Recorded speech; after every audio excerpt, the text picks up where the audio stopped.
Welcome to the Think Small podcast, hypergrowth for small businesses. So, what's slowing you down? Hi everyone, welcome to the Think Small podcast. My name is Monica Dema. I'm here with Stefano Marrone. He's a creative strategist and director for Siebert Financial, and he's an advisor to several other companies with a very long resume behind him.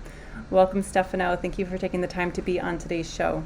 Thank you for having me, Monica. It's a pleasure. Of course. To keep this simple, where do you see the most growth in the current company that you work for? Is it B2B, B2C, something farther down the line? That's a good question. So Siebert Financial has been around for almost 60 years, so it's a company with an heritage, and I've joined it, I was around 2 years and a half. And if I think about the growth opportunities, I think they're really in a couple of directions. One is that ultimately it's a company that manages the wealth of a lot of people. And we know for a fact that our clients are aging clients. So the real challenge is how do you cater and create a level of good engagement for the investors of tomorrow. The only issue is that the investors of tomorrow at the moment don't have much money. And so you have to balance out the fact that it's better to have new accounts that are, say, people that can be like Gen X or boomers, but at the same time, you want to engage as much as possible the next generation. So, millennials and Gen Z. And that has been the kind of like opposing forces or directives that we have to deal with on a regular basis. So that definitely area of growth for that. I would say the big part of what we're trying to do is also to create financial products that are easier to access than a conversation with a wealth manager, and that will then lead you to talk to one after you have engaged in something simple, whether that be an ETF or an easy portfolio to start yourself or others. So those are the biggest areas of expansion. And then we have something very specific that is that we say there's riches in niches, and we always try to get and access financial freedom for people, categories of people that have historically been denied that can be, for example, our military and veteran community. We're doing specific financial product dedicated and opportunities dedicated to women. We're working with young athletes that get in touch with a lot of money very early in their career and very often don't have necessarily the best financial education and advice. So this kind of approach to different verticals of people that for historical or cultural reasons haven't been able to access the same level of financial education or opportunities that were present and available to other categories is a big mission of our company. That's amazing. So out of curiosity, why are military and veterans an underserved community? That's a very good question. I think that there are a couple of reasons for it. One is because it's a whole specialized set of financial incentives and ways of working and living, right? So there's definitely that vertical. And if you're helping somebody with their finances, there's a lot of people that have a kind of classic like second wind. They do a couple of tours. They might have started even as very young, and you can have somebody in their 20s or late 20s that is already retired from the military and looking for their next round, which puts them in an interesting condition and position, which is full of opportunities, but at times is seen as a difficult to sort of like reintegrate in a standard work life because they have known a very structured approach and with its own set of rules that is the army. And you could argue that a lot of people that deal with managing the finances or suggesting investment don't know how to do that specifically with people that have served. And I was just at a private conference in DC about this specific topic, like defense contractors and entrepreneurs. And somebody told me that there are around I think 650 financial advisors for all the Navy. That's a very slim amount. If you think about the fact that the Navy has like millions, of people working for them. So there is a real shortage of, I would say, connection between what is a word in itself and then how that connects and impacts with the rest of, the finances for somebody for the rest of their life. Perfect. I think it seems like with Siebert Financial, there's you have your hands in different pots, right? You have your hands in the pot of the already wealthy, the aspiring wealthy, the underserved. So what is it about learning and broadening your capabilities that draws you to a company like this? Well, this is interesting because this is the first time that I had a boss in around 15 years. So I had my own agency. I started and sold it. Then I worked as a partner in the larger group that I sold it to, where I was on the board of directors and a lot of independence. And then I started my own independent consulting firm. And so this is kind of an interesting moment because you could argue, okay, you were an entrepreneur, now you work within an organization. But I think there are a couple of things that are interesting. This is a large firm with they're publicly traded, on the NASDAQ. There's a lot that can be done. And B, bringing an entrepreneurial approach and latitude to an organization like this can have a lot of benefits. Now, this can only happen if the leadership has the vision to let a person like me run with that approach. And thankfully, the people in Siebert, that is family-led, there's a family called Jebbia that is in the owners and C-level position, has given me that latitude. So, this is what led me to it. And I think that, I've never been a person that gets a job in a classic way by seeing a listing and applying, because I think that, and that's a bane of the current HR market, where you have people that would be fantastic, but they're not seen. So for them, I ended up consulting with them as a fractional, first as a strategist, then as a fractional CMO, and then around a year after that, they offered me a full-time CMO role, which, for a person like me, is basically the only way to really have a conversation, with leadership and be seen, which I accept happily. But I'm also very skeptical of any C-level recruiting that doesn't happen in a way like that, because you need to really trust the people that you're going to give, let's say, the keys to whatever department or part of the business. Right. They don't need to start at the ground level to make effective change. Right. It's like there's a lot that you need to have in terms of trust and resources. That both things have to happen. Yeah, and to know the business in a meaningful way. Yeah, especially and that takes time. We have so many 100%. Divisions, and every now and then I'm like, oh, what about this? Revenue line. Let me talk to somebody and discover something more. And I make a point. I think that if you have to have somebody that has that boldness of curiosity to also be a bit on the nose to say, okay, what exactly do you do? And that's not. It's not a negligible aspect, I think that being timid has never helped, at least in my field. Right. And as you grow within the company, your knowledge base, you're able to help the company grow because you're looking at it from a different approach, the entrepreneurial approach, like you said. Yeah, and the creative approach as well, because, there is a sad reality that is this: 95% of marketers want to work for cool brands, and that is by and large, let's say lifestyle brands, fashion, or this kind of like big FMCG, like whether that's Coke or things like that. And I was very lucky to have started my career with top level brands when I was 19. And so I started in a very big advertising agency called Leo Burnett. It was part of the Publicis Group. That is one of the 4 or 5 mega groups that basically own the majority of creative agencies. And my initial campaign work was with Mini Cooper, Heineken, Coca-Cola, BMW, and I kind of got that sort of allure of the big brand out of my system, won a bunch of awards, and then that allowed me now to be more driven by my curiosity and the opportunity to actually have agency and change things. And if you're a curious person, you will find interesting challenges even in a financial brand, even in an highly regulated environment. And that's why I worked a lot in tech, finance, insurance, pharma, and health.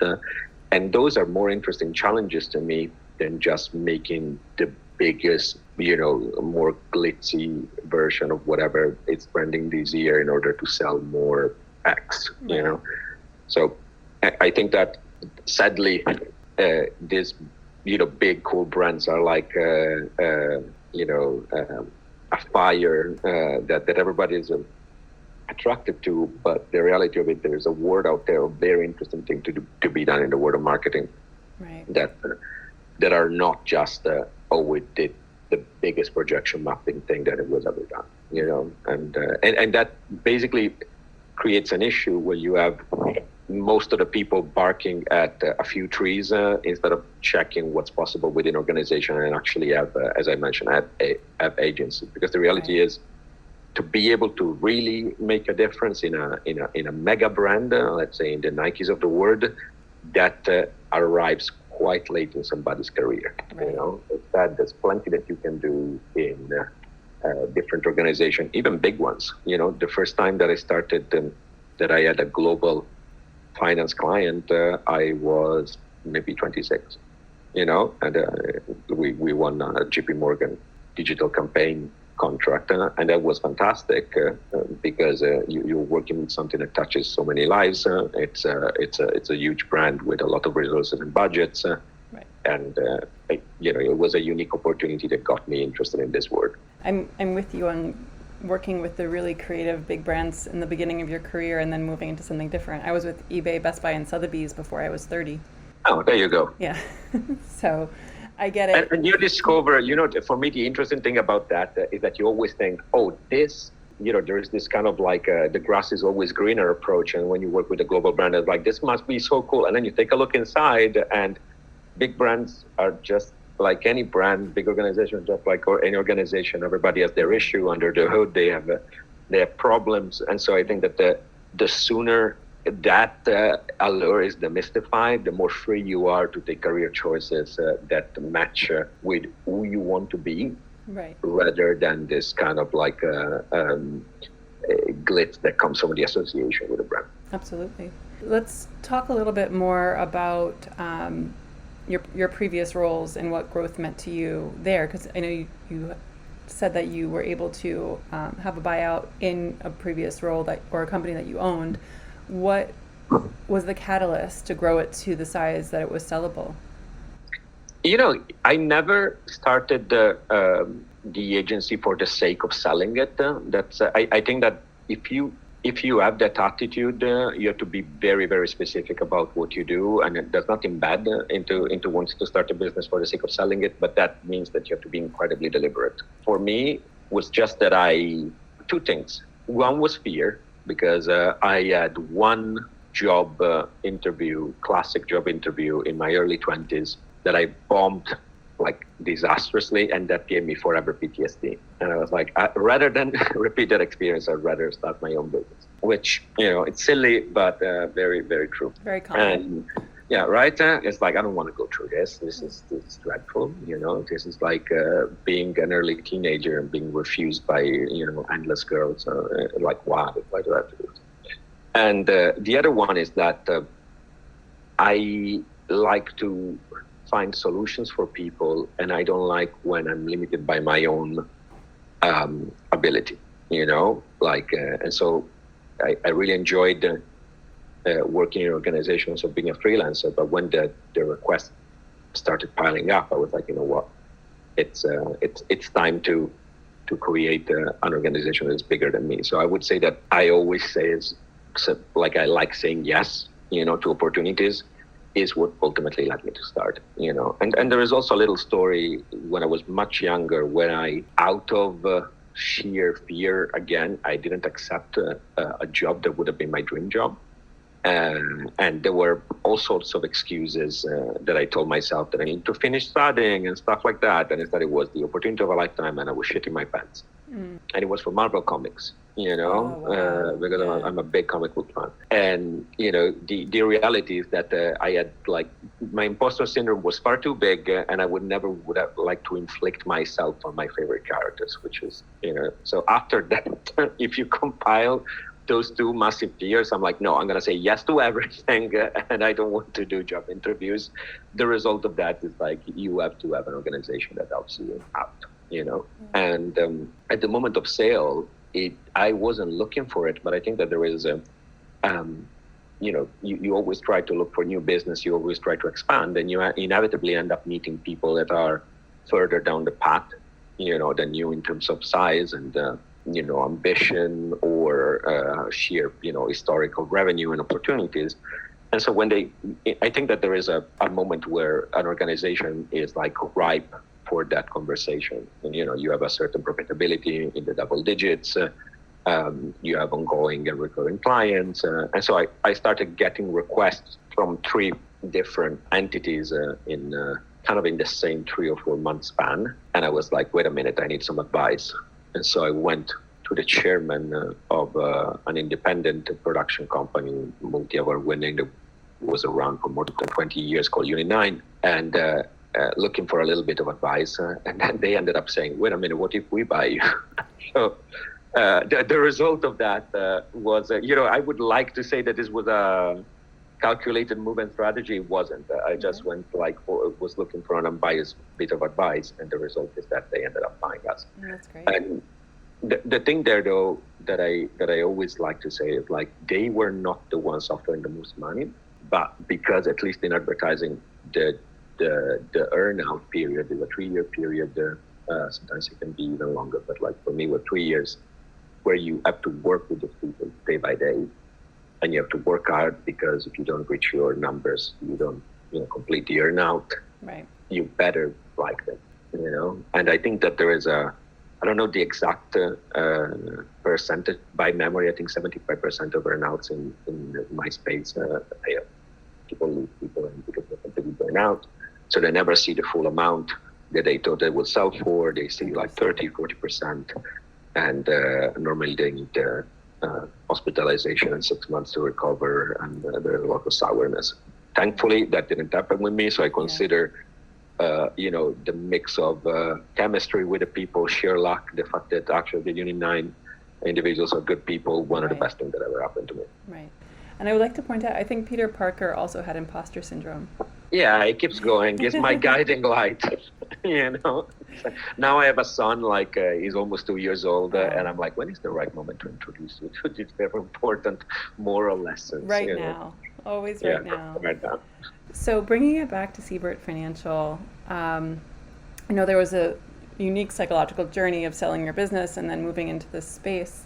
So as you're helping the company grow, what does that look like in the next 5 years? What would be a success in your mind? I think that's a very good question. There are a number of different metrics, and I think that people that only pick one thing, at least in my word, that can actually limit you, and you have to be careful about what you consider as a metric. So ultimately, if we manage to create a new system to engage with people that are the next generation of investors, so with millennials and Gen Z, and we integrate that within the organization, basically updating the way in which new relationships are forged, I think that would be a fantastic result to keep a 57-year-old organization keep existing and have a level of longevity. Yeah. The other one for me is when I started, the company was exceptional operationally, but from a brand recognition point of view, given that it's the company that was founded by the first woman to ever have a seat on Wall Street,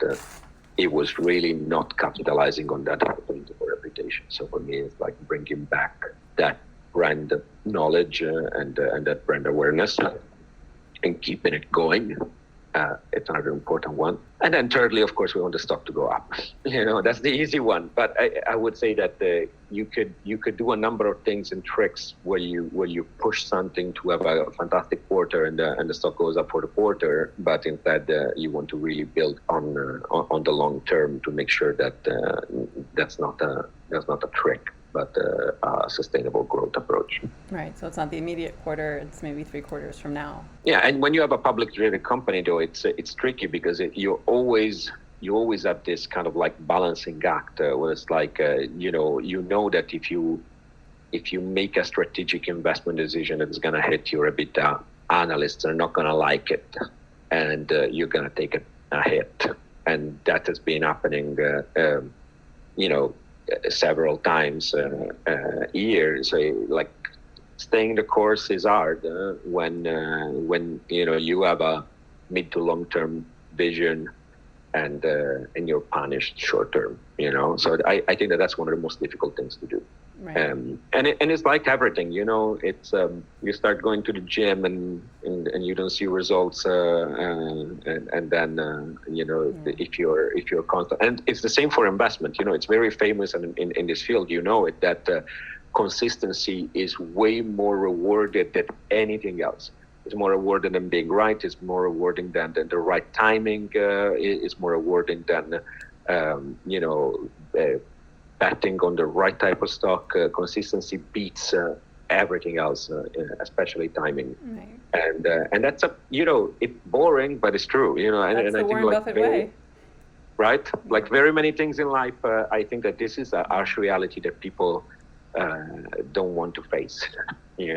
Well, everybody wants the immediate rush right now with a 15-second lifespan. Yeah, delayed gratification is definitely underrated at the moment. Yeah. So knowing all of this, the brand is lacking, the operations were great. What's stopping the company, or what's stopping you from that next big growth point? Well, I think that the thing is like marketing can do a lot, but marketing alone is not cannot be the only engine. You need to have a little bit of alignment internally, and the reality is when you deal with financial products, there is a lot of regulation around it. There's plenty of bottlenecks to actually operationally create what you want.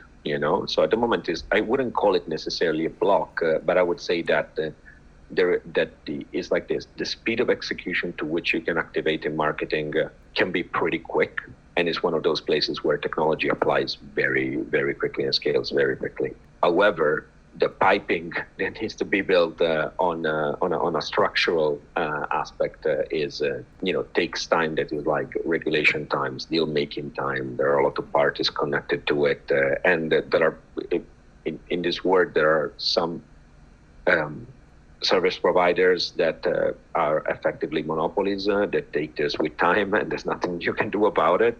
So very often the feeling is, at least for somebody like me with that entrepreneurial approach, like being the horse that is getting crazy just before the race starts, and the race doesn't necessarily start on time. So it's also a balancing act where definitely this taught me about patience and gearing up resources to then go when it's the right time, right? Understood. Well, Stefano, it's been really great speaking with you today. How can our audience get in touch with you? Well, you can find me on LinkedIn, where I post most of my content. I'm a Forbes Council communication contributor, so I write quite a lot. I would say that's the best place from my professional point of view. I have also my Instagram account, but that's where I publish only my drawings, which is one of my big passions that I do on the side. So I would say LinkedIn is the best place. And then I'm quite responsive there. Yeah, wonderful. And it makes sense that you would love Marvel if you also enjoy drawing. Yeah, please follow me. Perfect.